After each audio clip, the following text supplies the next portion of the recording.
नमस्कार। आपके अपने दिल से रोहित चैनल में मैं रोहित शर्मा आप सबका दिल से स्वागत करता हूं। दोस्तों, अभिषेक चौधरी एनएसयूआई के एक बड़ा चर्चित चेहरा जो पिछले 2-3 साल से काफ़ी सक्रिय थे सोशल मीडिया पर, प्रिंट मीडिया पर, इलेक्ट्रॉनिक मीडिया पर, और उस समय और चर्चा का विषय बन गए जब कांग्रेस पार्टी ने उन्हें जयपुर की झोटवाड़ा, एक प्रतिष्ठित सीट मानी जाती है, वहाँ से उन्हें उम्मीदवार बनाया।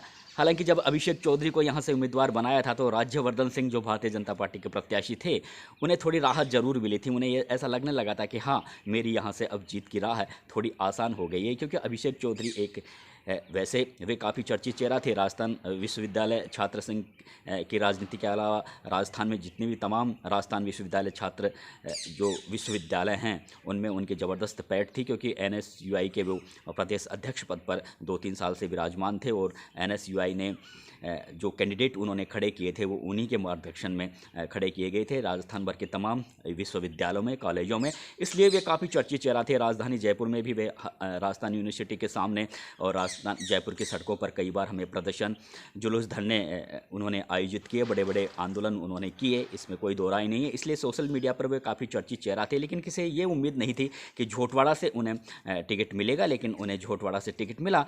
उसके बाद में भारतीय जनता पार्टी के रणनीतिकारों को थोड़ा राहत मिली थी, क्योंकि लालचंद कटारिया यहाँ से चुनाव लड़ना नहीं चाहते थे। पहले ही उन्होंने कह दिया था कि मुझे इस बार झोटवाड़ा से चुनाव नहीं लड़ना। किन कारणों की वजह से उन्होंने मना किया ये एक अलग विषय है। लेकिन ऐसा नहीं है कि अब जिस तरह से अभिषेक चौधरी को वहाँ से उम्मीदवार बनाया है कांग्रेस पार्टी ने, तो लालचंद कटारिया के दिल में किसी भी तरह की नाराज़गी है। लेकिन इतना ज़रूर है, राजनीतिक हलकों में चर्चा है कि लालचंद कटारिया अभिषेक चौधरी के लिए ना वे कोई अपनी ओर से किसी तरह की काट कर रहे हैं, नाराज़गी जाहिर कर रहे हैं, और ना ही कोई ज़्यादा प्रसन्नता जाहिर कर रहे हैं। वो एक तरीके से शांत बैठे हैं। हालांकि अभिषेक चौधरी को जब कांग्रेस पार्टी ने टिकट दिया था उस समय बाकायदा वे उनके घर गए थे, उनसे आशीर्वाद लिया था, और उस समय लालचंद कटारिया ने कहा भी था कि नहीं, मैं बिल्कुल आपके साथ में हूँ। वो कितना उनके साथ में है ये तो आने वाला समय बताएगा। लेकिन फ़िलहाल यानी अभी 10-12 दिन पहले ही जिस तरह से अभिषेक चौधरी का टिकट फाइनल हुआ था, और उसके बाद में 10-12 दिन में इस युवा नेता ने एक तरीके से जो माहौल क्रिएट किया है झोटवाड़ा विधानसभा क्षेत्र में कांग्रेस जनों में और सभी जाति बिरादरी के लोगों में और सभी कॉलोनियों में जाकर वो जिस तरह से जन प्रचार कर रहे हैं, उससे ज़रूर उन्होंने एक उनके प्रति लोगों का जुड़ाव हुआ है। इसलिए ये एक 12 दिन में उनकी जो मेहनत है वो काफ़ी रंग लाई है, और वे अब एक कड़ी चुनौती राज्यवर्धन सिंह के सामने पेश करते हुए नज़र आ रहे हैं। राजनीतिक हलकों में ये चर्चा है कि हो सकता है ये जो युवा नेता है वो जो ब्रिलियंट निशानेबाज है, अंतर्राष्ट्रीय निशानेबाज है, जिसने ओलंपिक में निशानेबाजी में भारत के लिए पदक जीता है, यानी राज्यवर्धन सिंह, उनका उन पर वे अपना शिकार सटीक तरीके से, अपना निशाना सटीक तरीके से साध सकते हैं अगर इसी तरह की उनकी तैयारियां झोटवाड़ा विधानसभा क्षेत्र में चलती रही। तो इस तरह की चर्चाएं हैं, क्योंकि वे जिस तरह से युवा ब्रिगेड और जो कांग्रेस पार्टी के जो कार्यकर्ता नेता हैं अभिषेक चौधरी के जिस तरह से साथ लग रहे हैं, और जिस तरह से उनकी भाषण शैली है, जिस तरह से उनका बोलने का अंदाज है, जिस तरह से उनकी पर्सनैलिटी है, और जिस तरह से उनकी मूछें हैं, उन सब से उन्होंने एक अपना एक अलग लुक, हालांकि उनका अलग लुक एनएसयूआई की राजनीति के दौरान ही, छात्र राजनीति के दौरान ही हमें देखने को मिला था। लेकिन वे जिस तरह से झोटवाड़ा में अपने प्रचार को अंजाम दिए हुए हैं, उसके बाद में निश्चित रूप से वे अब, पहले माना जा रहा था कि अब अभिषेक यहाँ झोटवाड़ा के नहीं हैं और लोग उन्हें ज़्यादा पसंद नहीं करेंगे, ज़्यादा लाइक नहीं करेंगे, लेकिन ये अब बीते ज़माने की बात हो चुकी है। लोग उन्हें एप्रिशिएट कर रहे हैं, और भारतीय जनता पार्टी के जो उम्मीदवार हैं राज्यवर्धन सिंह, उन्हें भी अब ये लगने लगा है कि हाँ, मुझे अब यहाँ से कांग्रेस प्रत्याशी की ओर से एक कड़ी चुनौती मेरे सामने आकर खड़ी हो गई है। देखिए, झोटवाड़ा विधानसभा सीट एक ऐसी विधानसभा सीट है जहाँ पर जातिगत समीकरण भी पूरी तरह से हावी रहते हैं। यहाँ पर राजपूत और जाट, ये दोनों समुदाय के मतदाता बहुत ज़्यादा हैं। राजपूत समाज के ज़्यादा मतदाता यहाँ पर बताए जाते हैं, करीब 80,000 राजपूत समाज के मतदाता हैं, और 65,000 के आसपास जाट समुदाय के मतदाता हैं। उसके बाद में यादव समुदाय के मतदाता करीबन 65,000 हैं, कुमाऊँ समाज के करीबन 55,000 हैं, ब्राह्मण समाज के करीबन 35,000 हैं, इसी तरह से वैश्य समाज के करीबन 15,000 हैं, दलित जो कम्युनिटी है उनके करीबन 65,000 हैं। इस तरह से एक ये जो आंकड़ा है ये काफ़ी प्रभावित करने वाला आंकड़ा है। और सबसे ज़्यादा जिस तरह से भारतीय जनता पार्टी ने राज्यवर्धन सिंह राजपूत बिरादरी से ताल्लुक़ रखते हैं, इधर से अभिषेक चौधरी जाट समुदाय से ताल्लुक़ रखते हैं, लेकिन राज्यवर्धन सिंह के लिए यहाँ पर सबसे बड़ी मुसीबत आकर ये खड़ी हो गई है कि जब यहाँ के जो वर्तमान जो विधायक थे राजपाल सिंह शेखावत, जब उनका टिकट काटा गया तो उन्होंने निर्दलीय नामांकन भरा, अपनी नाराज़गी जाहिर की। और उसके बाद में निश्चित रूप से राजपाल सिंह शेखावत भारतीय जनता पार्टी के काफ़ी वरिष्ठ नेता है, संघ का उन्हें काफ़ी आशीर्वाद प्राप्त है। भैरू सिंह शेखावत सरकार में भी वे करीबन दर्जन भर विभागों के मंत्री रह चुके हैं। वसुंधरा राजे सरकार में भी वे अहम विभागों के मंत्री थे। जयपुर के काफ़ी चर्चित चेहरा हैं, राजस्थान विश्वविद्यालय की छात्र राजनीति कर चुके हैं, राजस्थान विद्यालय छात्र संघ के अध्यक्ष रह चुके हैं। तो उन्हें बनी पार्क विधानसभा क्षेत्र से भी वे 2 बार विधायक रह चुके हैं, जब परिसीमन से पहले बनी पार्क विधानसभा सीट थी। तो ये जो तमाम स्थितियां थी वो राज्यवर्धन सिंह के लिए अनुकूल नहीं थी। इसलिए हालांकि फिर बाद में अमित शाह जयपुर आए और उन्होंने समझा बुझाकर राजपाल सिंह शेखावत को नाम भी उन्होंने वापस ले लिया है। लेकिन मुझे ऐसा नहीं लगता कि राजपाल सिंह ने नाम तो वापस ले लिया पार्टी के दबाव के चलते, लेकिन वो कितना भारतीय जनता पार्टी के लिए काम करेंगे, प्रत्याशी के लिए काम करेंगे, ये तो आने वाले चुनावों के नतीजे बताएंगे। इसलिए कहीं ना कहीं राजपाल सिंह शेखावत और उनके समर्थकों में नाराज़गी जरूर है टिकट के लिए। अब ये नाराज़गी कितनी भारी पड़ेगी राज्यवर्धन सिंह पर, ये तो आने वाला समय बताएगा। लेकिन इसी तरह से जो आशु सिंह सुरपुरा हैं, वे भी भारतीय जनता पार्टी से टिकट मांग रहे थे और विगत 10 साल से वो लगातार निश्चित रूप से सक्रिय हैं, राजपूत बिरादरी से ताल्लुक़ रखते हैं आशु सिंह सुरपुरा भी।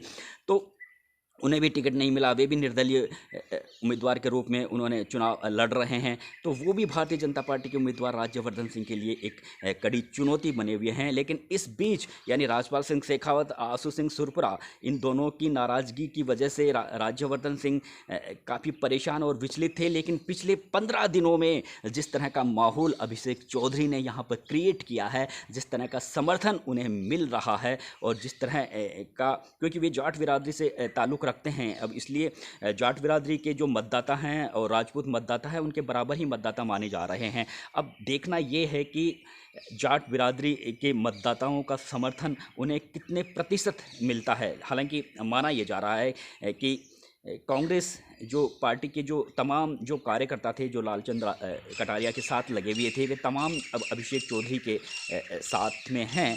और इसलिए अब उन्हें ये कहकर कोई थोड़ा कमज़ोर आंकने की कोशिश करे कि अभिषेक चौधरी बाहर ही हैं, लालचंद कटारिया को टिकट नहीं मिला तो वैसे उन्हें कांग्रेस जनों का साथ नहीं मिलेगा। तो ये जो सोच रहे हैं ये बिल्कुल गलत सोच रहे हैं, क्योंकि मैंने झोटवाड़ा विधानसभा क्षेत्र में पिछले 7-8 दिन से मैं लगातार रहा हूँ और जिस तरह से उनका जन प्रचार है, जिस तरह से वे प्रचार कर रहे हैं झोटवाड़ा विधानसभा क्षेत्र में, और जिस तरह से कांग्रेस जन एकजुट हुए हैं उनको लेकर, उससे निश्चित रूप से वे एक कड़ी चुनौती राज्यवर्धन सिंह के सामने पेश करेंगे, इसमें कोई दो राय नहीं। और इसमें भी कोई बड़ी बात नहीं कि वे यहाँ पर जो चुनावों के नतीजे हैं उन नतीजों को वे उलट दे। वो इसलिए कि अगर आशु सिंह सुरपुरा पर सबकी निगाहें टिकी हुई है, अगर आशु सिंह सुरपुरा राजपूत बिरादरी से ताल्लुक़ रखते हैं, राज्यवर्धन सिंह भी राजपूत बिरादरी से ताल्लुक़ रखते हैं, अब आशु सिंह सुरपुरा राजपूत समाज के कितने प्रतिशत वोट काटकर अपने पक्ष में डलवाते हैं, ये एक देखने वाली बात होगी। अगर वे, क्योंकि ज़्यादातर राजपूत समाज के जो वोटर हैं वे भारतीय जनता पार्टी से जुड़े हुए हैं, इसलिए सुरपुरा अगर ज़्यादा वोटों में सेंध मारेंगे राजपूत समाज में के वोटों में, तो निश्चित रूप से राज्यवर्धन सिंह का जो स्थिति है वो कमज़ोर हो सकती है। और इसी तरह से सुरपुरा के बारे में कहा जा रहा है कि जाट समुदाय के जो वोटर हैं उनमें भी उन्हें थोड़ी पकड़ बनाई है। इसके अलावा दलित समाज के जो वोटर हैं उनमें भी पकड़ बनाई है। आप सबको पता है कि दलित समाज के वोटरों में अगर सुरपुरा ज़्यादा सेंधमारी करेंगे तो निश्चित रूप से अभिषेक चौधरी के लिए ज़्यादा यहाँ पर परेशानी आकर खड़ी हो सकती है, क्योंकि दलित समुदाय के वोटर हमेशा कांग्रेस पार्टी से ज़्यादा जुड़े रहते हैं। लेकिन ओवरऑल ये देखा जाए तो अभिषेक चौधरी का जो माहौल यहाँ पर हमें देखने को मिल रहा है, राजनीतिक हलकों में चर्चा है, लोग भी ये कह रहे हैं कि अगर जिस समय राज्यवर्धन सिंह का टिकट फाइनल किया गया था भारतीय जनता पार्टी में, अगर उसी समय अभिषेक चौधरी का टिकट भी फाइनल कर दिया जाता तो एक अच्छा समय उन्हें मिल जाता प्रचार करने के लिए, लोगों में विश्वास और भरोसा पैदा करने के लिए। तो आज उनकी हालत और भी बेटर होती और भी मजबूत होती, क्योंकि जिस तरह से 15 दिनों में उन्होंने जिस तरह का पासा पलटा है झोटवाड़ा विधानसभा क्षेत्र में, वो काफ़ी अप्रत्याशित है। और इसी जिस तरह का माहौल उन्होंने क्रिएट किया है, वो माहौल भारतीय जनता पार्टी के रणनीतिकारों के लिए और कार्यकर्ताओं के लिए काफ़ी खतरे की घंटी बजने लगा है। और हर कोई अब तो यही कह रहा है, और इस तरह की चर्चाएं हो रही कि क्या ये युवा शिकारी, यानी कांग्रेस पार्टी का ये युवा शिकारी, क्या जयपुर ग्रामीण के सांसद और जो एक अपने आप में जो बड़े निशानेबाज हैं, अंतर्राष्ट्रीय निशानेबाज हैं, क्या उनका शिकार कर पाएंगे?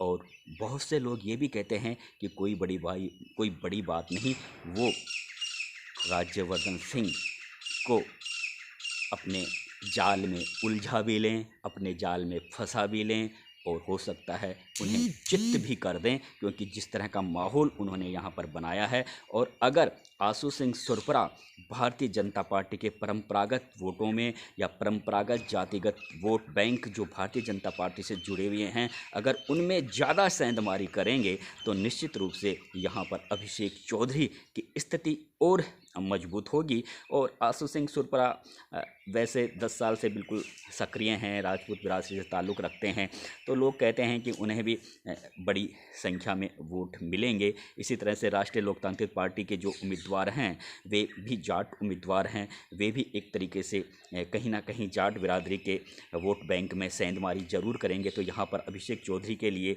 ये थोड़ी सी चिंता का विषय बन सकती है। लेकिन देखिए, कांग्रेस पार्टी की यहाँ पर सरकार रही है और लालचंद कटारिया ने काफ़ी बड़ी संख्या में वहाँ पर विकास काम करवाए हैं। जो यहाँ पर एक जो नगर पालिका क्षेत्र आती है उसमें भी कांग्रेस पार्टी का बोर्ड है। तो जो स्थितियाँ बन रही है उसमें जो कांग्रेस पार्टी के को लेकर भी लोगों में ऐसा नहीं है कि नाराज़गी हैं, क्योंकि काम यहाँ पर काफ़ी करवाए थे लालचंद कटारिया ने, इसलिए। और दूसरा ये है कि जिस तरह की रणनीति पर अभिषेक चौधरी काम कर रहे हैं, क्योंकि चुनावी प्रबंधन का उन्हें ज़बरदस्त नॉलेज है। हालांकि आयु उनकी भले ही 30-32 साल के आसपास हो, लेकिन जिस तरह से उन्हें राजस्थान विश्वविद्यालय और सहित राजस्थान के तमाम विश्वविद्यालयों में उन्होंने छात्र संघ के चुनाव करवाने में उन्होंने अग्रणी भूमिका निभाई, और जिस तरह से टिकट का बंटवारा किया, उससे वे जरूर पूरे जयपुर के ही नहीं पूरे राजस्थान भर के में चर्चा का विषय बने हुए हैं। और चुनावी रणनीति का भी उन्होंने बहुत अच्छा अनुभव है, नॉलेज है। हालांकि आयु कम है, झोटवाड़ा इलाका उनका नया बिल्कुल हो, लेकिन जिस तरह से कांग्रेस पार्टी के स्थानीय कार्यकर्ताओं का उन्होंने विश्वास हासिल किया है, और जिस तरह से एक कार्यक्रम बनाकर वे जनता से, लोगों से मिल रहे हैं और उनका आशीर्वाद ले रहे हैं, उससे ये जो 15 दिन में जो वहाँ पर माहौल क्रिएट हुआ है, वो निश्चित रूप से भारतीय जनता पार्टी के रणनीतिकारों के लिए काफ़ी चर्चा का विषय बना हुआ है। अब ये तो आने वाला समय बताएगा कि अभिषेक चौधरी जयपुर ग्रामीण जो काफ़ी युवा हैं, वे भारतीय जनता पार्टी के एक ख्यातिनाम निशानेबाज को अपना शिकार बना पाएंगे या नहीं बना पाएंगे, क्योंकि राज्यवर्धन सिंह भी काफ़ी गुड लुक में रह चुके हैं। नरेंद्र मोदी की सरकार में वे पहले मंत्री भी रह चुके हैं, काफ़ी प्रखर वक्ता हैं, इसलिए उन्हें भी कमज़ोर आंकना काफ़ी भूल होगी। और वैसे भी सनातन धर्म और जो जयपुर बम धमाके के मामलों को लेकर जिस तरह से उनके आरोपी रिहा हुए हैं और जिस तरह का माहौल भारतीय जनता पार्टी की ओर से बनाया जा रहा है, तो ये जो तमाम तरह के जो तथ्य हैं वो इस बार ये इंगित कर रहे हैं कि झोटवाड़ा में भी हमें एक कांटे का मुकाबला देखने को मिलेगा। नमस्कार दोस्तों।